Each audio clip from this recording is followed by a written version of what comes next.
শারদীয়ার উৎসব শুরুর প্রাক্কালে করুণাময়ী রানী রাসমণির ২৩২তম আবির্ভাব দিবসে উদযাপন নাগরিক সমাজের। কার্জন পার্কে লোকমাতার প্রতি শ্রদ্ধা জ্ঞাপন উপলক্ষে বিশেষ অনুষ্ঠানের আয়োজন রানী রাসমণি সোসাইটির।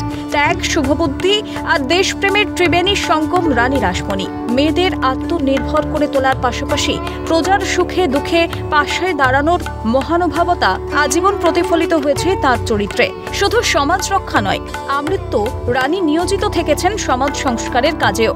তার মানব ধর্মের প্রতি নিষ্ঠা তাকে এনে দিয়েছে লোকমাতার সম্মান। তাই তিনি শুধু রানী নয়, হয়ে উঠেছেন দেশের ও দশের রানীমা। লোকমাতার মহান কীর্তিকলাপকে চিরস্মরণীয় করে রাখতেই তার প্রতি বছর সাড়ম্বরে পালিত হয় রানী রাসমণির আবির্ভাব দিবস। চলতি বছরেও হলো না তার অন্যথা। রানীমার মূর্তিতে মাল্যদানের মধ্য দিয়ে অনুষ্ঠানের শুভ সূচনা হলো এদিন।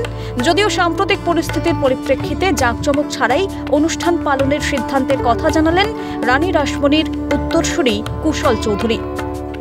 একদিকে যেরকম তার আত্মার শান্তি প্রার্থনা করি, সেই সঙ্গে আমরা অত্যন্ত প্রত্যয়ী আগামী দিনে অবশ্যই এটা সুবিচার হবে আর এরকম ঘটনা কখনো ঘটবে না। কিছুক্ষণ পরে প্রতিবার যেরকম বিধানসভায় রানী রাসমণির স্মরণ সভা হয়, সেটাও পশ্চিমবঙ্গ সরকারের মাননীয় মুখ্যমন্ত্রীর উদ্যোগে এটা হয়, এবারেও তাই হবে। অতঃপর দুপুর 1টা থেকে 2:15 পর্যন্ত জিপিওতে রানী রাসমণির ওপর একটি স্পেশাল কভার এবং পোস্টাল কার্ডের উদ্বোধন করবেন পশ্চিমবঙ্গের মুখ্য ডাক বিভাগের কর্তা। রাসমণি থেকে লোকমাতা হয়ে ওঠার কাহিনী স্বর্ণাক্ষরে লেখা রয়েছে ইতিহাসের পাতায়।